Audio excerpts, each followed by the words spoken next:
Dong. Saya nggak salah. Dia mau nampak mukanya gitu. Ya, nampak kurusnya. Jadi tidak pede kita. Di samping lebih resmi. Enggak nanti. Oh, tapi nanti ngobrol kayak gini dong. Ya ngobrol. Oh gitu. Nah, bukan ngobrol ini. Namanya podcast. Ngobrol sama. Oh, ya. Kurangnya.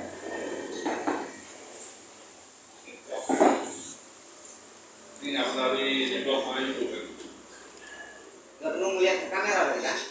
Iya lah, saya sobat ini. Ini bisa kita ngomong sama bapak kan gitu. Ngomongnya sama bapak. Kalau bicara abang bapak. Jadi kalau saya pendengaran bisa ngobrol.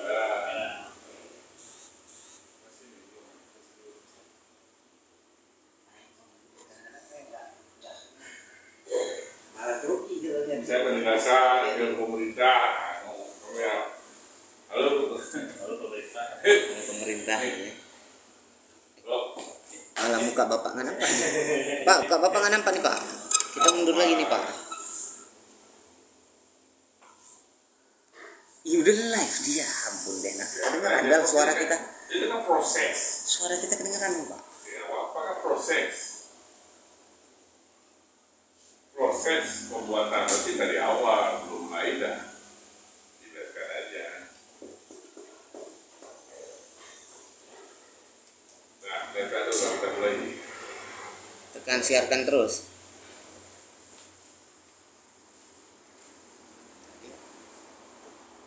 Bisa dibagikan nggak linknya? Linknya bisa dibagikan ya?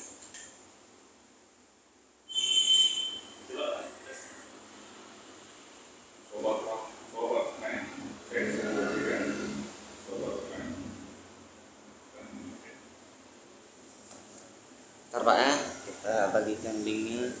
Itu video mana? Katanya untuk VT aja pak, karena perlu. Promonya ke meetingnya ada? Ada. Nanti aja ya. Maksudnya nanti kita yang meetingnya kita.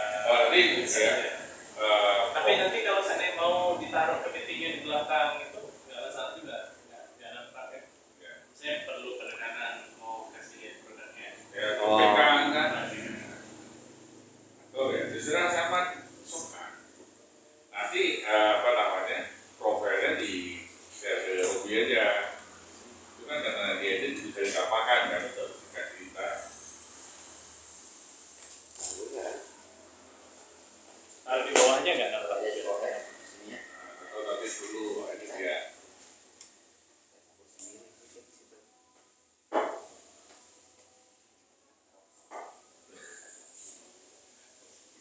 Cek nih.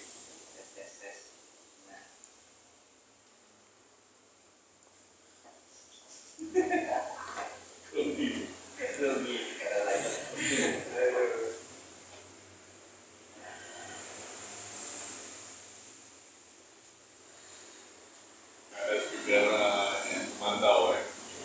Ada earphone Pak di sana. Kita ngomong aja. Ya.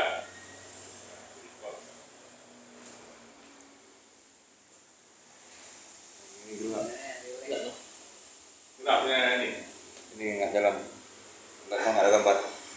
Nggak ada gambar. Ya. Bisa. Rame kali langsung bergabung orang pak, udah 100. Gimana caranya? Dia suka kan juga kan. Oh, Kenapa? klik. Ya.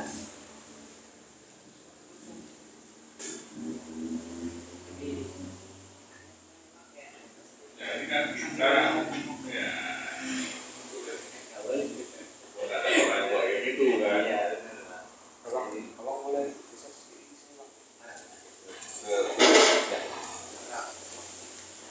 ini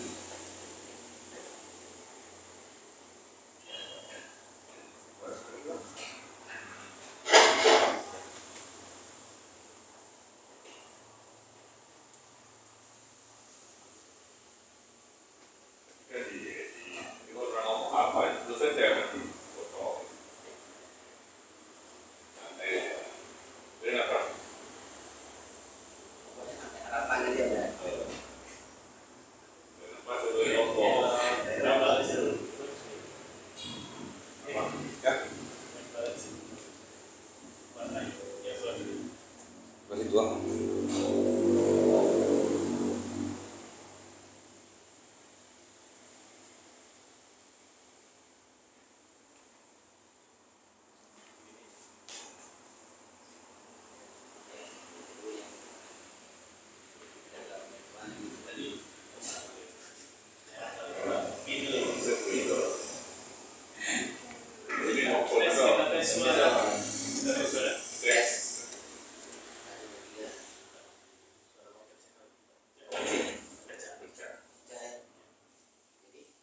satu sobat bertanya pasti.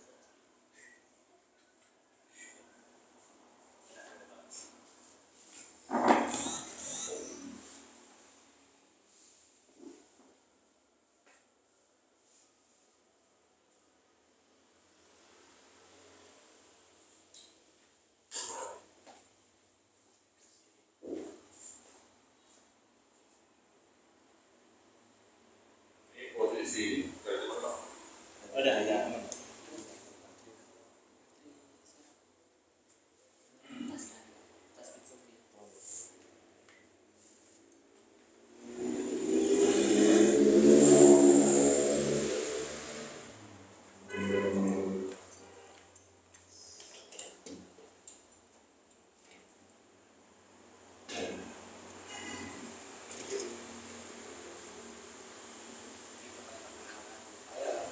ya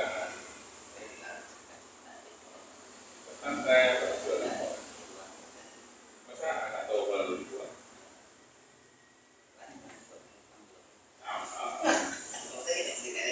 Ya, tapi ceritanya awalnya dari kan bukan ini kepentingan software. Kita bukannya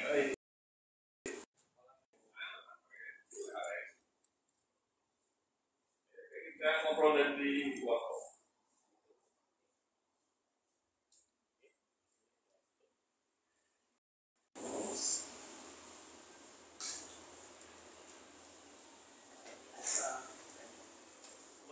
Cari kertas sama spidol. Iya. Kertas sama spidol. Di sini, Pak.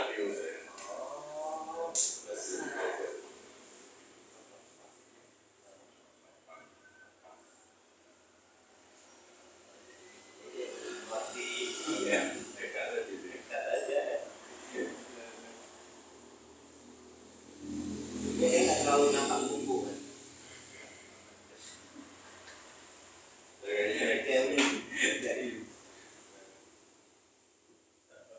Tunggu kertas sebenarnya biar bisa kasih tahu dari penghuni.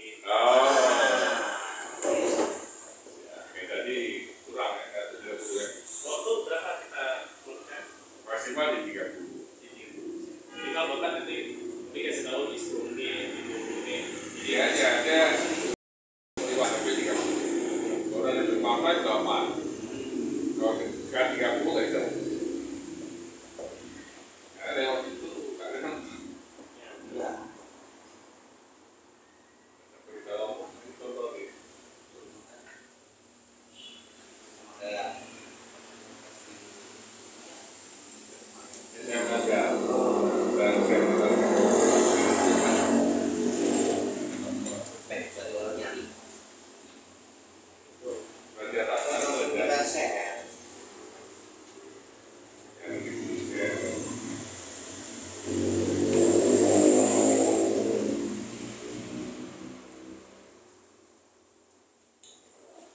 Kalau suara luar kedengaran.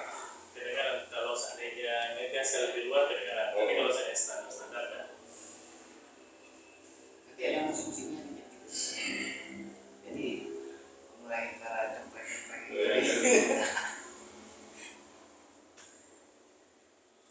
Ini podcast kan. Nah, saya udah berasa kayak podcast di Kubus lagi, Pak. Ada yang nonton di YouTube. Saya di Kubus. Perlu kan? Benar.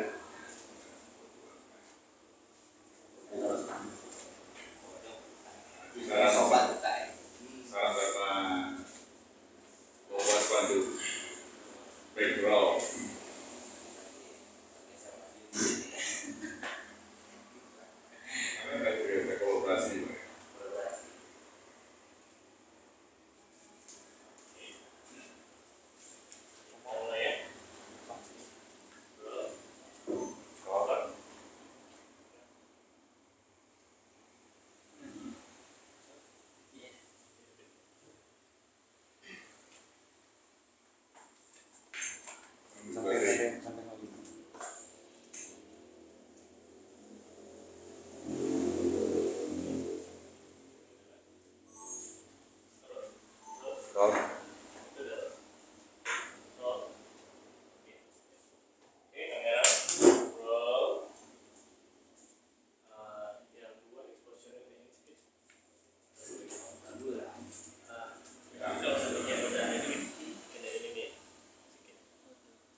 yang lunak-lunak, yang orang yang ganteng, ya asal jangan pikat saja. Ya. Kita mau tegas diri, dia mau perkenalkan diri dulu, ya tentang dirinya, tentang usahanya, ya kenapa sih suka sama yang lunak-lunak, ya kan? Ya, ada bentuk kepiting, ya, suka mencapit. Ada tagline-nya yang saya menarik adalah capit Indonesia dari Aceh. Luar biasa. Ini katanya lebih berdalam dari desa. Baik, Dian, apa yang mau diceritakan tentang dirimu dan usaha? Ya, sebelumnya terima kasih kesempatannya Pak. Jadi sebenarnya kalau cerita kenapa supaya lunak ya karena itu tadi Pak ya keras itu sakit Pak kalau kena sakit makanya saya sering kalau kena jepit sama kepiting itu nggak ada obat itu Pak. Nah, jadi kebetulan memang saya mulai usaha ini kan di 2019 pandemi loh. Melihat dari potensi kepiting soka. Kepiting lunak ini sebetulnya kepiting soka Pak, itu yang ada di daerah kita di Aceh, apalagi lele. Jadi kan katanya sama kan saya coba buang lah itu supaya usaha kita bisa tetap. Jadi sekarang masih nih skip Pak, karena perjalanan memang panjang sekali Pak.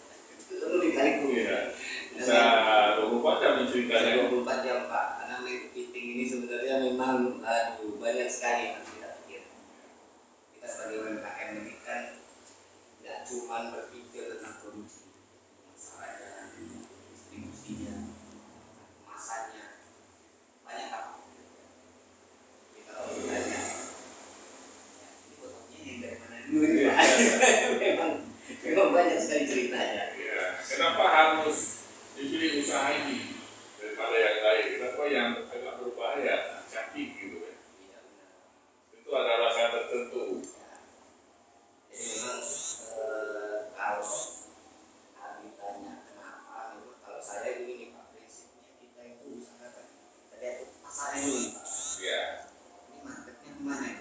Nah kebetulan makanya saya bilang mungkin sedikit yang namanya kita lagi senang waktu itu saya lagi jalan-jalan ada potensi kepiting lunak yang dibudidayakan di desa di daerah Lembut itu dan itu nggak ada di kota-kota besar model seperti itu dan itu saya baru tahu kalau ternyata kepiting lunak itu kepiting soka itu dibudidaya seperti itu.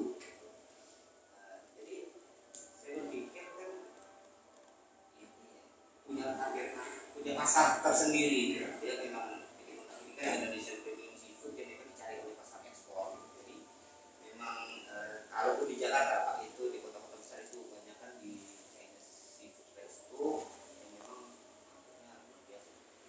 Saya mau tahu kita adalah daerah produksi yang memang banyak rupanya barang itu banyak. Jadi saya pikir ini gimana caranya ini ya saya jual ini aja saya bawa sana. ya.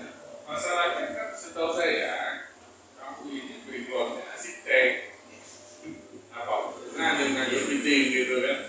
Jadi sebenarnya memang karena hobi awalnya Pak. Maksudnya saya hobi ya hal-hal yang seperti itu gitu kan. Jadi mungkin keterusan Pak. Makanya aja gitu.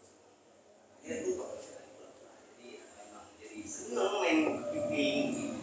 Awalnya kita olahan Pak. Kita usaha ini kita buat pengolahannya. Tapi kemudian ada permasalahan ketika permintaan meningkat rupanya dan bakunya bukan beda ada komunikasi jadi mau nggak mau kita harus budidaya sendiri Dikuasai oleh pihak tertentu. dikuasai pihak tertentu karena memang kepiting ini kan ya kita tahu Pak produk-produk perikanan memang harganya Pasarnya seksi. pasarnya seksi sekali gitu jadi nggak kuat kita kalau untuk main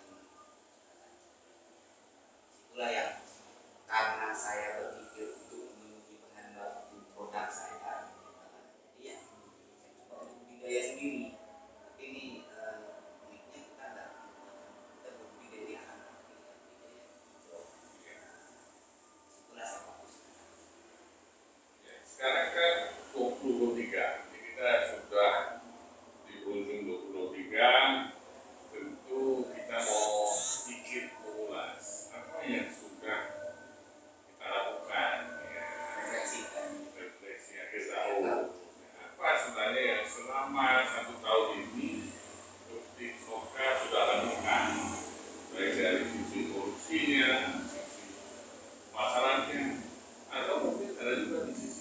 potensi membangkitkan rasa baru bagi anak muda. Jadi sebenarnya gini, kalau bicara peluang itu belakang saja masalah itu, memang kita sudah coba mempromosikan gitu kan, ya bahasa saya kan di Aceh ini kan sekali dibuatkan acara-acara seperti itu oleh dinas-dinas ya. Cuman yang namanya ini produk kepiting ini kan bukan produk yang harganya itu sama seperti yang produk UMKM lain dan tidak ada jumlah gitu, karena dia memang apa gitu. Jadi maksud saya tetap mengalami mandek juga, karena kita usaha yang turun biasa, tapi kan kita harus tetap berjuang ya. Jadi ada satu kesempatan yang memang ada satu program yang kita ikuti dari dinas itu pas di bulan puasa. Karena begini, waktu bulan puasa itu kan permintaan kepiting ini di restoran saya kan luar biasa. Iya. Nah, sementara kita bahan bakunya aja, ya kita sama petani ini kan harus cash keras lah. Dalam artian, ya gitu. Di situ kita UMKM kan berpikir modal lagi pak, modal lagi. Garis keras itu. Jadi kalau modal, kalau kita bertanya, ya baik lagi yang ditawarkan, kembali lagi banyak hal lah pak, kan itu masalah administratif. Ya. Jadi yang artinya ini saya coba untuk masa pending. Nah, jadi sudah memang mandek usaha ini yang saya harus berbuat apa ini? Karena alasan modal tadi. Karena alasan modal, permintaan banyak, tapi kita nggak bisa mengcover itu. Ini catatan bagi perbankan ya. Ya, BSI ada, Bank Aceh ada, penerima juga ada UMKM ya. Jadi peluanglah sesama pemain ini tidaklah saling menikung ya. Jadi saling mendukung. Betul, harusnya kita kolaborasi. Karena memang ada masalah. Saya juga cermat begini Pak. Terkadang itu kan kita selaku UMKM itu kan kita buat, katakanlah kita sebagai supplier gitu ya. Kayak saya supply ke restoran gitu ya. Itu kan tidak semua restoran itu mau membuat satu kontrak kerja rutin. Sehingga akhirnya apa, ketika kita mengajukan pembiayaan, saya juga nggak bisa memberikan itu karena nggak ada jaminannya. Bisa saja hari ini dia ambil, habis lebaran udah selesai kan lagi. Jadi kan bagaimana kita menutupi itu? Iya, itu sebenarnya ada skema ya. Setahu saya, nanti kita mau konfirmasi dengan PAP. Kur itu 1 sampai 100 juta tidak ada jaminan. Ya. Nah, bagaimana? Kalau misalnya dia suka kurang dipercaya oleh PAP, kita sampai kemana? Ke KP yang besar. Kenapa? Yang dipegang KP besar. Jadi setiap pembayaran melalui bank. Jadi sebenarnya selalu ada skema yang bisa didiskusikan kalau betul-betul ingin mendukung UMKM. Di satu sisi dari Pak dari nanti juga tidak selalu mau untuk kita buat kontrak kerjasama. Ya, diskusinya juga harus dibiasakan. Jadi pada akhirnya kan ya dengan segala problem yang ada kita berpikir untuk mana ini, kan itu. Dan memang yang kita kami UMKM ini kita bergantung, kita masih butuh saringan. Apapun itu, artinya dengan pemdal kita bisa bergantung di Aceh ini. Ya. Jadi cuma kan kembali lagi sekarang dinas mana yang bisa kita sasar yang tepat dengan, sebenarnya saya cuma menyesuaikan kondisi Pak, keadaan. Jadi ada satu program waktu itu, program partner dari dinas penanaman modal PPP TSP ya. Jadi program ini dalam program ini kita dipertemukan dengan investor. Kita dipertemukan apa yang menjadi kendala kita dalam hal misalnya pemasaran. Nah, saya ikut program itu. Jadi ini bukan fungsi programnya juga, tapi memang bermanfaat sekali gitu ya. Terasa manfaatnya. Jadi dari situ kita juga dapat pendampingan. Akhirnya usaha kita ini jadi maksud saya gini Pak, ada yang pengen saya ceritakan juga kan, bahwa sebenarnya nggak hanya sebatas pelatihan, nggak hanya sebatas bantuan peralatan itu, tapi ada hal yang sebenarnya dasar apa kita pertama Pak, memang kita perlu kawan sharing yang mau mengulas itu usaha kita bisa dikembangkan jadi seperti apa ya? Yang pada akhirnya maksud saya menemukan formula-formula itu dalam setiap diskusi dengan para pendamping gitu kan, jadi kita menemukan formula itu yang harus saya belum butuh pinjaman besar, saya belum butuh besar yang luas, karena inilah tahapan tadi tertata, karena ya gitu kan kayak tadi Bapak bilang saya arsitek, saya nggak punya pengalaman bisnis sebenarnya gitu, apalagi mentor bisnis jadi kan kita kan berpikir jualan Pak, syukurlah enggak, belum rezeki kan cuma sebatas itu. Rupanya kan di dalam bisnis ini banyak hal yang harus kita pikirkan.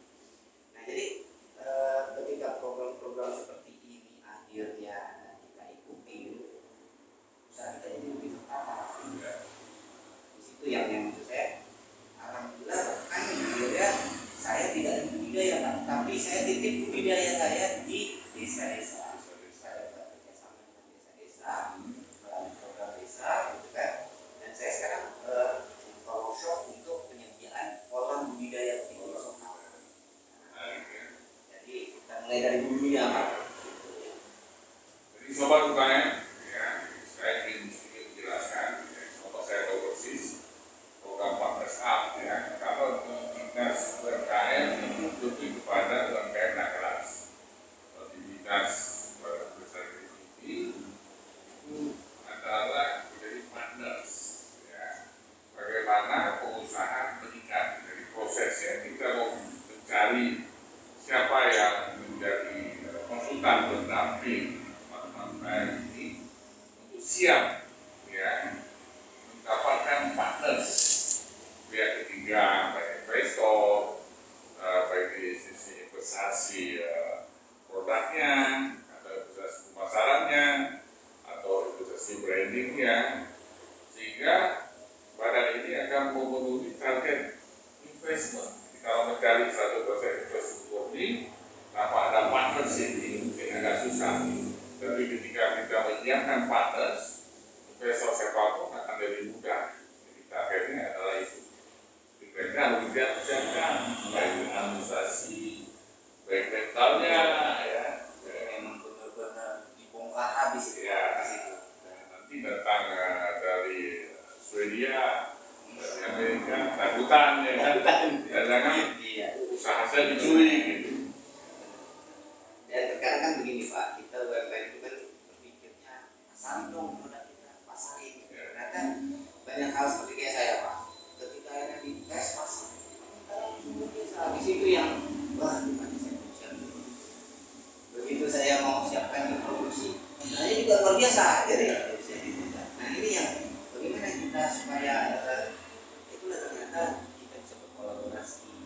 Ada program-program kayak seperti saya sekarang Pak, ini saya ada program di desa, kalau mungkin teman-teman sudah pada tahu kan, program ketahanan pangan. Ketahanan pangan ini kan memang dia itu memang satu program yang pemerintah memang support itu gitu. Memang menganjurkan seperti itu, tapi kan pilihan-pilihan yang bisa diambil oleh desa itu yang terbatas. Saya di sini menawarkan satu pilihan yang baru gitu, alternatif.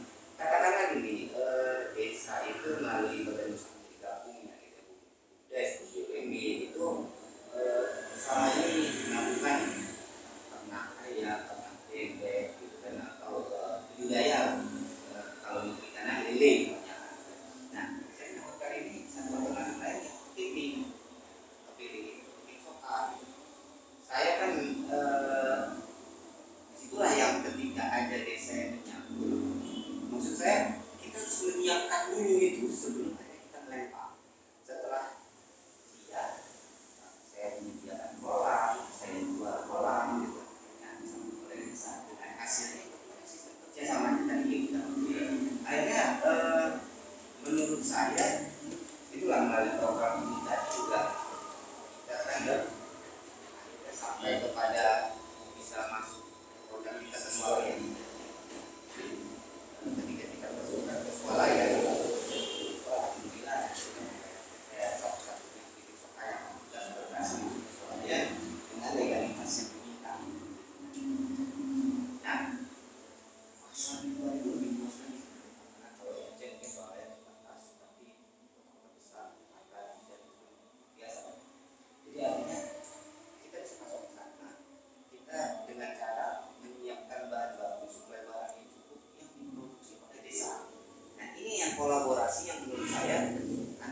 UMKM desa dan kemudian ya apa ya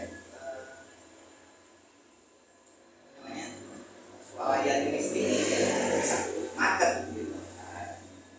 Ya. Itu yang menurut saya sebenarnya hilirisasi itu bisa dinilai dari situ juga dari produk-produk UMKM. Supportime ya ini satu pengusaha ini luar biasa menurut saya. Jadi ketika dia merasa bahwa ini pasokan ini kalau tidak di-maintain dengan bagus ya akan jadi masalah di depannya, sehingga justru dia meng-create bisnis baru dengan menciptakan pola. Cuma catatan bahwa sokan ini tidak dibudidaya di tambang, tapi boleh di rumah, di gudang, ya, di teras, ya. Jadi kalau biasa kucing jadi pelihara rumah, nah kepiting jadi pelihara rumah. Dan nanti karena menghasilkan. Ya. Nah, kemudian ditawarkan ke desa. Nah itu dimana saja karena nggak butuh pola. Dan menariknya ini adalah sebuah jaminan bahwa usahanya akan beli kembali hasilnya. Ya, gitu ya. Jadi ya Pak, jadi istilahnya rantai ininya jalan gitu. Jadi istilahnya untuk masalah supply marketnya itu bisa siklus rantai pasoknya bisa jalan. Ini menarik tadi ini yang bisa dipelihara di teras, Ya, jadi pelihara rumah gitu, ya. dan dapat uang lagi. Kira-kira biaya investasinya apa? Jadi sebenarnya saya jual kolam ini Pak itu menggunakan nanti. Silakan. Ya nggak masalah ya. Karena ini kan kita menawarkan kolam yang sadar itu dengan kapasitas 15 kilo per kolam per unit gitu ya. Kolam itu kolam premium Pak. Ya. Nah, jadi mungkin kalau yang kalau mungkin Bapak tahu bisnis seperti itu kan dan modal investasinya bahkan besar sekali sebenarnya. Tapi ini kita memang kita memang menyasar untuk supaya desa itu bisa produktif gitu, bisa dan intinya sebenarnya ini kolaborasi. Jadi kalau memang saya awalnya kan berpikir begini Pak, kalau saya untuk memenuhi permintaan pasar saya harus menyediakan semua sendiri itu modal yang harus saya siapkan dari pasar ini. Kalau dengan sistem kolaborasi seperti ini mungkin saya bisa mendapatkan barang. Terus yang kedua saya bisa tidak mau juga kalau kami terlalu mahal, terlalu tinggi, tidak layak, tidak ekonomis gitu. Nah disinilah yang saya coba aktivitas desa gitu kan, dan ini adalah satu peluang yang mungkin menjadi harapan saya di 2024 nanti Pak, makin banyak desa yang bergabung karena memang ini sudah jauh. Jadi perhitungannya proyeksinya berapa tahun? Sebenarnya kalau untuk swasta Pak nggak lebih dari 1,5 tahun. Sebenarnya begitu, cuman mungkin detailnya itu yang perlu saya di sini. Itulah dia hubungi lagi. Kan tak mesti. Benar. Saya kasih podcast. Ya. Dalam satu periode proses produksi berapa lamanya? Dia begitu begini Pak, ini yang saya jelaskan. Kita Aceh itu kita punya 3 sampai 5 ton sehari. Karena kita memang punya daerah bakau terluas di Asia Tenggara. Nah jadi kepiting soka itu sendiri memang Indonesian Premium Seafood itu kita itu baru 7% memenuhi pasar dunia gitu ya, selebihnya itu Thailand, Vietnam itu. Nah budidayanya mudah Pak, tapi yang menjadi dia mahal selama ini karena kalau Indonesia Premium Seafood itu kan kepiting yang di sini daging semua Pak. Kalau makan kepiting keras mungkin Bapak cuma makan 60%, sisanya itu memang Ini daging semua. Ini daging semua. Karena cangka pun Iya, jadi mahal. betul. Jadi tidak ada kenapa harganya mahal, itu satu. Yang kedua karena memang budidayanya selama ini kan di alam di outdoor dan itu sangat terkenal cuaca. Nah, jadi kadang-kadang ada kematian massal itu kan karena pengaruh curah hujan yang tinggi. Nah, itu yang menyebabkan harganya mahal.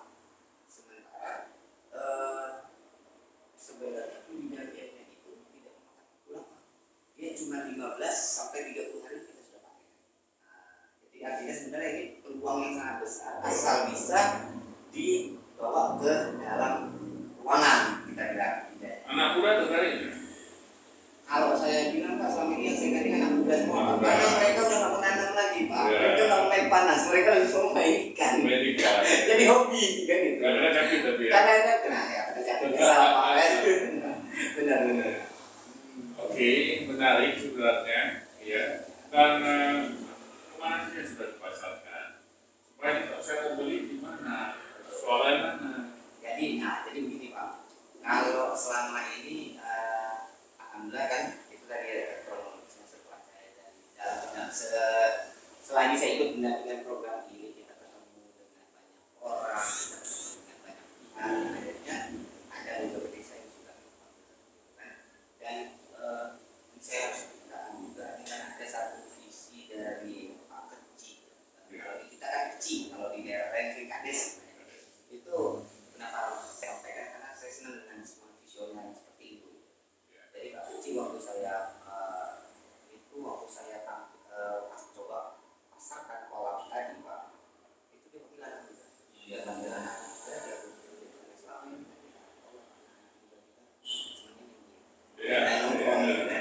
jadi 9 jam satu hari. iya, jadi kurang produktif lah.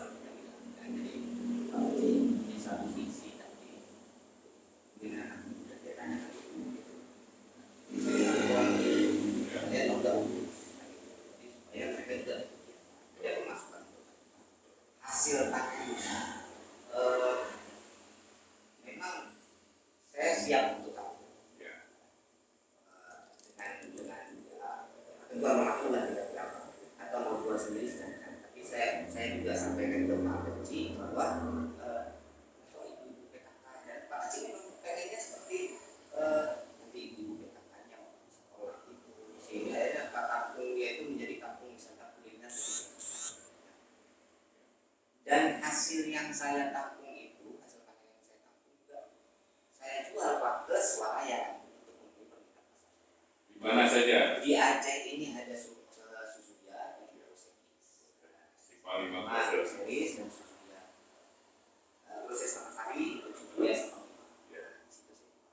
Nah target saya dengan banyaknya desa yang memanfaatkan peluang ini ke depannya, ya otomatis kan harus ekspansi pasar dan saya belum berpikir untuk ekspor karena memang agak berat ekspor itu. Kita belum sampai tonan sampai 1 kontainer 20 ton. Apa kira-kira kendala selama 2023 yang dihadapi secara apa yang banyak? Kalau kendala Pak, ya kalau kendala ada ekspektasi Pak. Enggak sih. Karena tadi kan maksud saya suka mandek gitu. Memang saya lagi mau pasarkan kemana modal kan macam itu. Tapi ya setelah itu akhirnya selesaikan semua di alhamdulillah ya tahun ini tercapai semua target yang kita susun di awal tahun kemarin. Nah ini kedepannya kita sudah perbanyak lagi kerjasama kita kolaborasi kita dengan desa-desa kita membuat lagi pasar. Sobat UKM, saya selalu menarik mendengar jawaban teman-teman UKM. Seperti tadi, apa kendala tenang semua teratasi. Ini yang menjadi semangat kita semua, teman-teman UKM siap ya, membuat daerah ini tumbuh ekonominya, membuat daerah ini lebih maju. Ya, jadi itu 2023 kita bicarakan. Ya.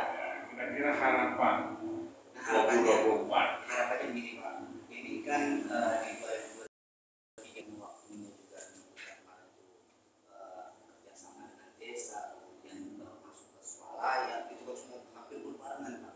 Jadi memang padat sekali di 3 bulan terakhir. Jadi banyak hal yang memang, tapi kita sudah mulai, kita sudah siapkan semua. Jadi kita sudah role model untuk usaha ini sudah istilahnya sudah fix lah. Tinggal kedepannya ini kita memperbanyak.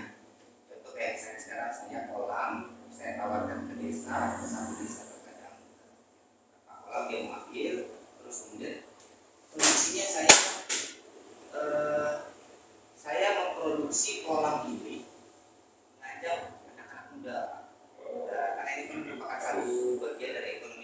Ya. Jadi anak-anak muda ini mereka kerjakan pulang. Jadi mereka juga saya kasih bimbingan untuk hubungan budaya karakter. Tapi kemudian tekanannya semua sendiri. Jadi artinya apa? Kolaborasi ini jadi luas.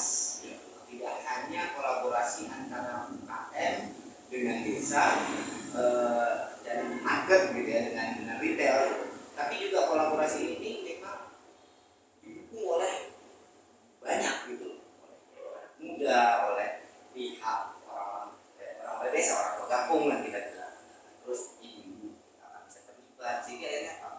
Kita punya satu hilirisasi dari kepiting sokal yang memang itu bibit dari daerah kita sendiri, Pak. Itu produk sumber daya alam dari daerah kita sendiri. Jadi otomatis juga meningkatkan tumbuhan ekonomi di daerah. Iya, itu maksud saya. Pasarnya saja yang dibuat. Ya. Jadi kalau saya ingin ikut sekolah atau saya ingin beli langsung kucing soga kemana saya? Kalau beli langsung produknya Pak bisa ke Swalayan. Swalayan, oke. Kalau yang untuk kolam tadi itu bisa hubungi saya. Mana hubungi? Kita kalau di IG ada King Soka 2019 namanya.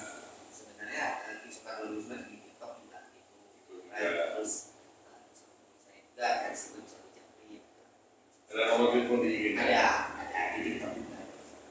Silakan hubungi langsung. Mungkin tidak hanya membeli, mungkin mau diskusi.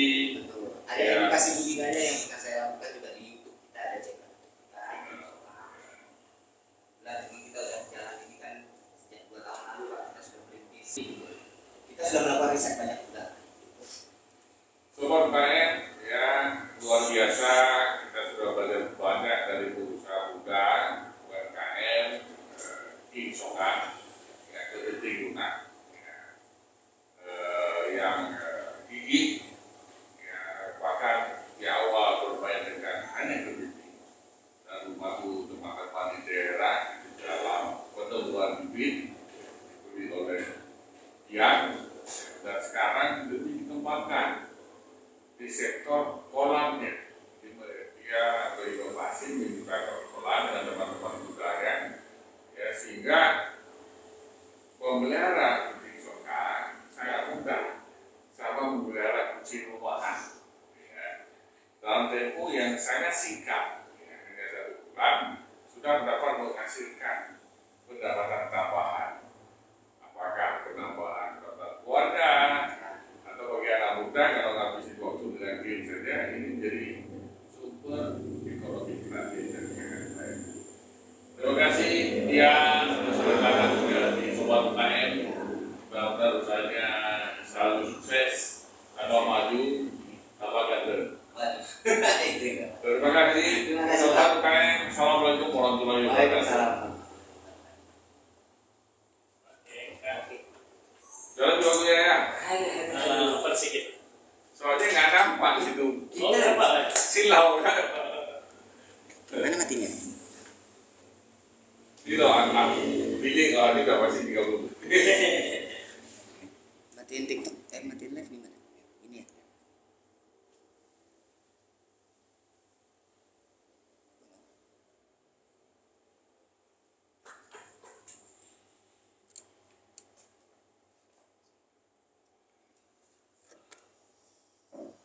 Gak lama kan? Ya. Tadi terasa lama ya. Iya kok terasa lama ini enggak. Sekali potong satu. Cuman itulah kita nggak nge pas azan pula jadi bingung saya mau ngomong terus atau enggak nih berhenti atau tapi nanti yang kayak gitu diedit aja deh ya. Nanti ya kirim informasi ke Robin Taking Soka ya. Sumpah ada like Pak rupanya penontonnya 400 orang, like-nya 300. Ya. Wih. Kan ya. Baru ini saya 41 menit nih Pak. Ya setengah jam.